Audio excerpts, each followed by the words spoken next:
আমার ফ্রেন্ড সার্কেলরা আমাকে ক্যাট মাদারও বলে থাকে। আমার বাসায় এসে যদি কেউ বিড়াল নিয়ে কোনো কথা বলে, সে ওই দিন থেকে আমার কাছে শত্রু হয়ে যায়। মানসিক রোগীর মতন হয়ে গেছিল ওই ওই বিড়ালটা মারা যাওয়ার পরে। আমার 12টা আছে। তো আসলে আমার একঘেয়েমি তো অবশ্যই নেই। বিড়াল মানে বিড়াল এটা আমার কাছে একটা ইমোশন। লাইক বিড়াল কুকুর আমি খুব বেশি ভালোবাসি। কুকুর যেহেতু আমার বাসায় পোষাটা আমাদের ঠিক না, হ্যাঁ আমি বাহিরে দেখলে খুব ভালোবাসি, খাবার দেই তাদেরকে, কিন্তু বিড়াল যেহেতু আমাদের অ্যালাও আছে, সো বিড়ালের প্রতি আমার আম্মুর একটা ভালোবাসা ছিল। সেই সুবাদে আমারও ভালোবাসা অনেক এসেছে এবং আমার বাসায় 1টা 2টা 3টা করতে করতে 12টা বিড়াল হয়ে গেছে। এবং আমার বাসায় এসে যদি কেউ বিড়াল নিয়ে কোনো কথা বলে, সে ওই দিন থেকে আমার কাছে শত্রু হয়ে যায়।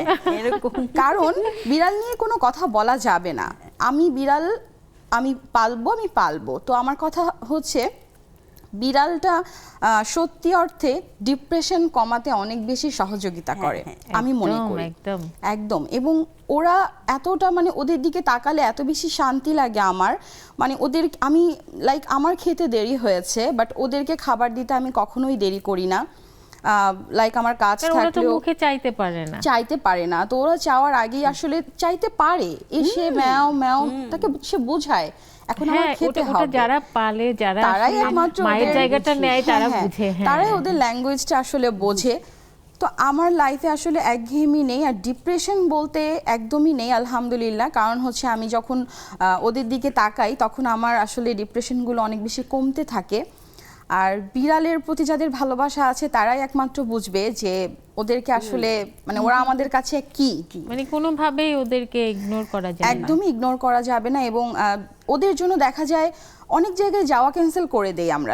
ঢাকার বাইরে যাব, ওরা কি করবে, কোথায় থাকবে, মানে ওদেরকে কারা খেতে দিবে, কে খেতে দিবে। তো এই সব কিছু মিলিয়ে আসলে অনেক কিছু ক্যান্সেল করা হয়। আর আমি সবসময় চেষ্টা করি যে আমি যে সেক্টরে আছি ব্র্যান্ড প্রমোটিং, এই সেক্টরে থেকেই আসলে আর নিজের লাইফে কতটুকু একটু নতুনত্ব আনা যায় এটার চেষ্টা আমি সব সময় করি।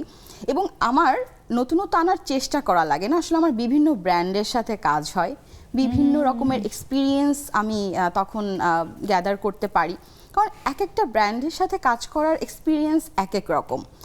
তো আসলে একঘেয়েমিটা একদমই আমাকে এখনো পর্যন্ত ছুতে পারেনি। আমার ফ্রেন্ড সার্কেলরা আমাকে ক্যাট মাদারও বলে থাকে, যে তোর বাসায় এত বিড়াল, মানে মানুষের থেকে বিড়ালের বাড়ি আর কি, হ্যাঁ বিড়ালের বাসা হয়ে গেছে।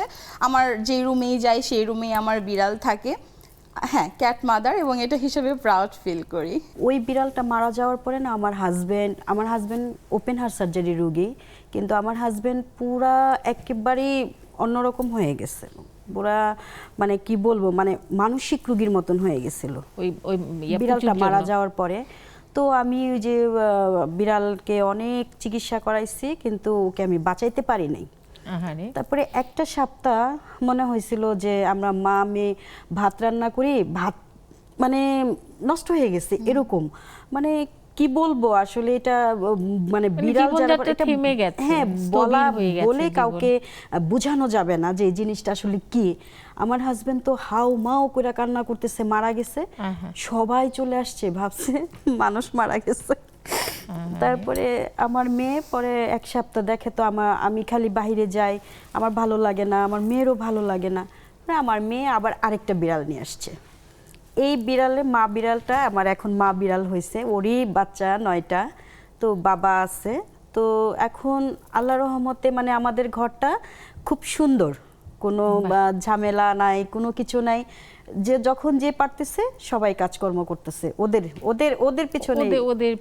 হ্যাঁ, মেয়ে বড় হয়ে গেছে, মেয়ে করতেছে, মেয়ে ভার্সিটিতে যাচ্ছে। মোটামুটি 9 ভাই বোন পেয়ে খুব হ্যাপি আছে। কিন্তু ওই যে ইমি আপু বললো যে বিড়ালের কথা যদি কেউ বলে তখন আমাদেরও কিন্তু মেজাজ খারাপ হয়ে যায়। এবং কি আমার বিড়ালকে যদি কেউ বিলাই বলে, অনেক আছে না যে তোমার বাসায় তো অনেকগুলা বিলাই, আমি না বিলাই বলো কেন, বিলাই বললেই আমার মানে পায়ের রক্ত মাথায় উঠে যায়। আমি মাঝে মাঝে বিল্লি বাচ্চা বলি।